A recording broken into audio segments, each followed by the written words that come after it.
Olá a todos, bem-vindos de volta. Mais uma aula sobre geometria plana, dessa vez aula número 5, paralelismo. Eu recomendo fortemente aos que não assistiram ainda a nossa aula número 3, de ângulos, que retornem e assistam. E lá tem uma propriedade muito importante chamada ângulos opostos pelo vértice. Essa propriedade é uma característica muito importante de geometria, porque, dado um par de retas concorrentes, nós temos alguns ângulos aqui, esse ângulo chamado de alfa, e esse ângulo chamado de alfa também, porque eles são opostos pelo vértice. O vértice é o ponto de encontro dessas duas retas concorrentes. Nesse caso, nós temos também um outro par de ângulos iguais, também opostos pelo vértice, e essa é uma característica muito importante. Tá? É o típico exemplo da tesoura. Os que não assistiram a aula ainda, recomendo que voltem e assistam, porque é uma propriedade muito importante em geometria, ângulo oposto pelo vértice. Ângulos opostos pelo vértice são sempre congruentes. Mas, na realidade, o que nós vamos tratar aqui de verdade é, dado um feixe de paralelas, ou simplesmente um par, se nós tivermos uma reta concorrente a essas duas retas paralelas, nós vamos ter a formação de alguns ângulos ali. E esses ângulos eles têm alguma propriedade associada a eles. Por exemplo, aqui um ângulo alfa, esse ângulo vai ser um alfa também. Se eles são opostos pelo vértice aqui e aqui, eles também são alfa. E por aí vai. Notem que essa característica só é válida para essas duas retas A e B paralelas. Ela não serve se essas duas retas não forem paralelas, certo? Conceitos e propriedades, nós temos a definição de duas retas paralelas, e eu resumiria da seguinte maneira. Ou elas têm todos os pontos em comum, portanto elas são iguais, todos os pontos iguais, ou elas não têm nenhum ponto em comum. Nesse caso, elas são paralelas. E especificamente aqui nós temos o caso de duas retas coincidentes. Mas, a princípio, se tivermos duas retas e elas não tiverem nenhum ponto em comum, elas são consideradas retas paralelas.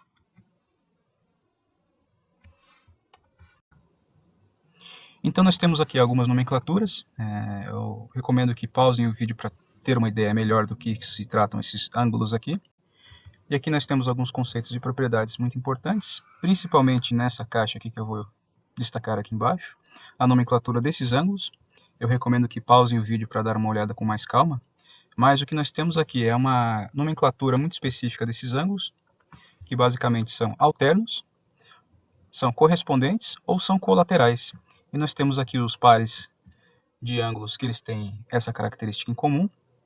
Eu recomendo que vocês pausem o vídeo para poder fazer a correspondência aqui, mas só como um exemplo, nós temos ângulos alternos, que seria o 1 e o 7, o 1 e o 7.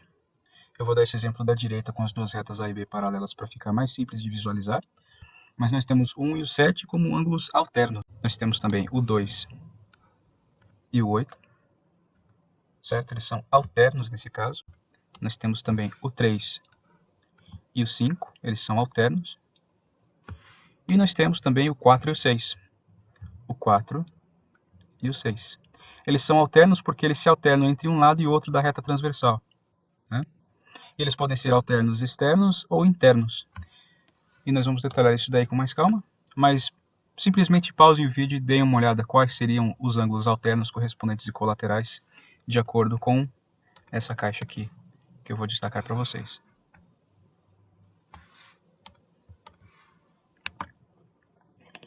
Com mais detalhes, podemos ter alternos. Então aqui nós temos os ângulos alternos, que podem ser internos ou externos, conforme aquele exemplo que eu dei. Então nós chegamos ali e procuramos pelo 3 e o 5. O 3 e o 5 eles estão aqui, 3 e 5. Eles são alternos internos porque, além deles estarem alternos pela reta transversal, eles são internos às duas retas paralelas. Então eles estão para o lado de dentro das duas retas paralelas. Eles estão para o lado de dentro. Estão para o lado de dentro das duas retas paralelas. Além disso, eles estão em lados alternados da reta transversal. E por aí vai, nós temos também os lados alternos externos, os lados colaterais, porque eles estão do mesmo lado da reta transversal. Então, como exemplo, Eu vou dar aqui o 3 e o 6. Nós temos ali os ângulos 3 e 6. Note que por eles serem colaterais, eles têm essa propriedade, eles estão do mesmo lado da reta transversal. Eles são internos nesse caso aqui, porque eles estão para dentro das duas retas paralelas, ok? E por aí vai. Eu vou deixar aqui destacada essa caixa aqui, para vocês fazerem a correspondência do mesmo modo que foi feito no slide anterior. Pausem o vídeo e deem uma olhada quais seriam as correspondências aqui com relação a ângulos alternos e colaterais. A segunda característica seria com relação à congruência. Então, dado o par de paralelas, nós temos a transversal cortando aqui, nós vamos encontrar algumas correspondências. E notem que tem algumas congruências aqui. Por exemplo, a congruência dos ângulos de todos os pares de ângulos alternos, né? O 2 e o 8 são congruentes, o 3 e o 5, o 4 e o 6. Começar pelo 2 e o 8. O 2 está aqui e o 8 está aqui, né? Eles são congruentes. O 3 e o 5, o 3 está aqui e o 5 está aqui, né? Eles também são alternos, nesse caso alternos internos. Temos também o 4 e o 6. O 4 e o 6. Eles também são alternos e são alternos internos. O caso B, a congruência de todos os ângulos pares correspondentes. 1 e o 5, vamos pegar o exemplo do 1 e o 5. Nós temos o 1 aqui e o 5 aqui. Eles são correspondentes. Eles são ângulos colaterais, mas nesse caso eles são correspondentes porque eles são basicamente o mesmo ângulo. O outro par de correspondentes seriam o 2 e o 6. O 2 e o 6. E por aí vai, pessoal. Eu vou deixar destacada essa caixa aqui para vocês estudarem com mais calma. Para o futuro, vocês vão notar que vai ser intuitivo. Vocês vão notar mais para frente que, dado um par de paralelas, nesse caso A e B, e nós temos aqui uma transversal cortando, que seria a reta T, vocês vão notar intuitivamente que há correspondência entre os ângulos, que esse ângulo aqui é correspondente a isso daqui, e eles são congruentes, sendo que eu tenho esse ângulo posto pelo vértice. Esse aqui também é oposto pelo vértice com relação a esse daqui, então eles são congruentes também. Ângulos opostos pelo vértice são congruentes. Nós vamos ter esse ângulo aqui, correspondente a esse daqui. Nós vamos ter esse daqui, que é oposto pelo vértice àquele. Nós vamos ter esse daqui. E vocês vão notar mais para frente que vai ser intuitivo, tá? Vocês vão conseguir encontrar, dado um par de paralelas e uma transversal, a correspondência entre esses ângulos.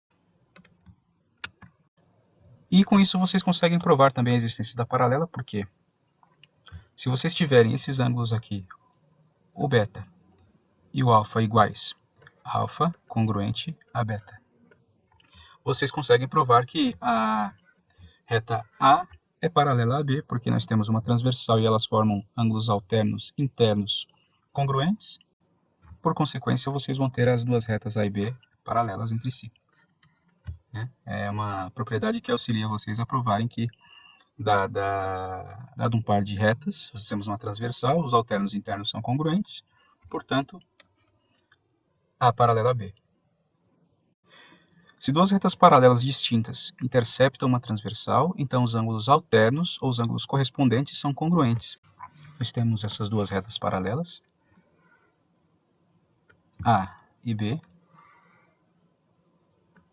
E nós temos esses dois ângulos aqui alternos internos, o beta e o alfa, que foram gerados por conta dessa transversal que cortou aqui o par de paralelas. Esses ângulos necessariamente são congruentes. Eles são alternos internos. E notem que se eu abrir um pouco mais a reta transversal e deixar ela quase perpendicular às outras duas, os alternos internos aqui eles vão se alterar na mesma proporção, e nós vamos ter alfa e beta aqui novamente, e eles vão ser congruentes também da mesma forma. Só que aqui eles vão ser chamados de alfa ali e b', porque não mais eles são do tamanho original. O alfa eu dei uma aumentada, ele ficou desse tamanho, porque eu inclinei a reta T um pouco mais para a esquerda. E notem que eu também abri um pouco mais aqui o ângulo beta. Por isso essa proporcionalidade dada pela inclinação da reta T um pouco mais para lá, certo? gerou essa abertura no alfa, que por sua vez também gerou uma abertura no beta. Então nós temos aqui dois ângulos novos, alfa', beta', e eles vão ser maiores um pouco do que os originais, alfa e beta. Ainda assim eles vão ser congruentes. Alfa' congruente a beta'. Se nós tivéssemos aqui um ângulo gama, por exemplo, esse gama ele seria equivalente ao beta, porque eles são opostos pelo vértice.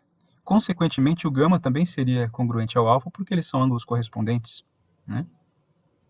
E por aí vai. Nós temos beta congruente a gama, nós temos alfa congruente a gama. Nesse primeiro caso, porque eles são opostos pelo vértice. Nesse segundo caso, porque eles são correspondentes. Então, nós temos novamente que, se beta equivale a gama e alfa equivale a gama, consequentemente, nós temos esse equivalente a esse, alfa equivalente a beta. Uma propriedade muito importante é a de ângulo externo. E notem que se nós tivermos um ângulo interno aqui ao nosso triângulo, que eu posso chamar de ângulo, nesse caso, o ângulo C, né, dado o vértice C, nós vamos ter o nosso suplementar equivalente a E, sendo que o ângulo C mais a medida de E, que é o ângulo externo nesse caso, dá 180 graus. Essa é a definição de ângulo externo, nada mais é do que um prolongamento de um dos segmentos, de um dos lados aqui, e vai ser o ângulo que falta para completar os 180 graus a partir do ângulo do vértice.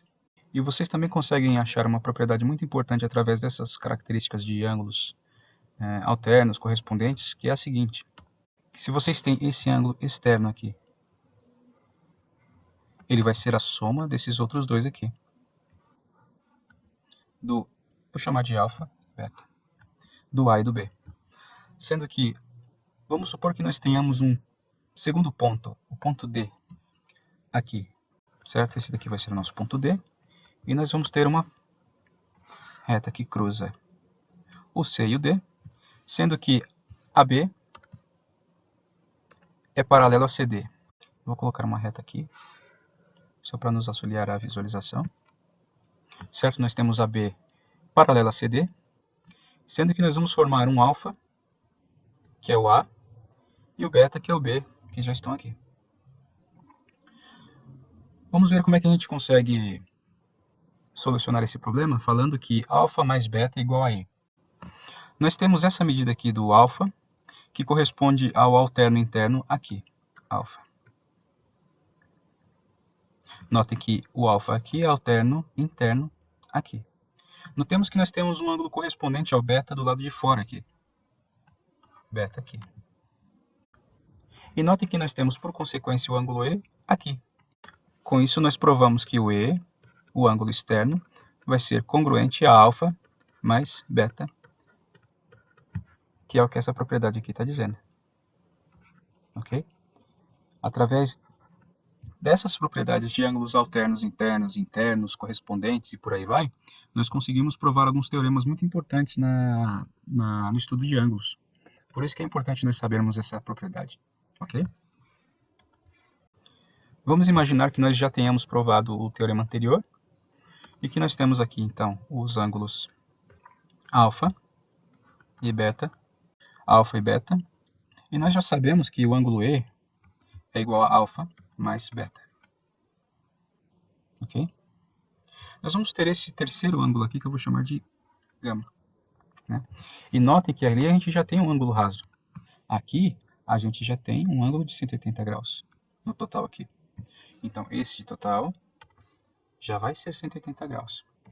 180 graus. Né? Mas desse lado eu tenho o ângulo gama e desse outro lado eu tenho o ângulo E. E o E equivale a alfa mais beta.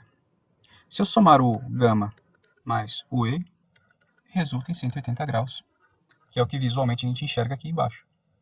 Mas o E ele é igual a alfa mais beta. Então o E é igual a alfa mais beta. Vai dar 180 graus. Quem é o gama? O gama é o ângulo C. Quem é o alfa? É o ângulo A. E quem é o beta? É o ângulo B. Igual a 180 graus. Nós temos A mais B mais C igual a 180 graus, que é o nosso teorema aqui, então fica provado, né, que a soma de todos os ângulos internos de um triângulo resulta em dois ângulos retos, ou seja, 180 graus. Para demonstrar esse teorema aqui, eu precisei fazer aquele anterior que tem a ver com o ângulo externo. E para ele eu precisei usar a propriedade de paralelismo para achar a correspondência entre os ângulos, fazer as operações devidas e encontrar o valor de E primeiro. Tá? Então, com isso eu concluo a nossa aula número 5. Eu vejo vocês na próxima. Até!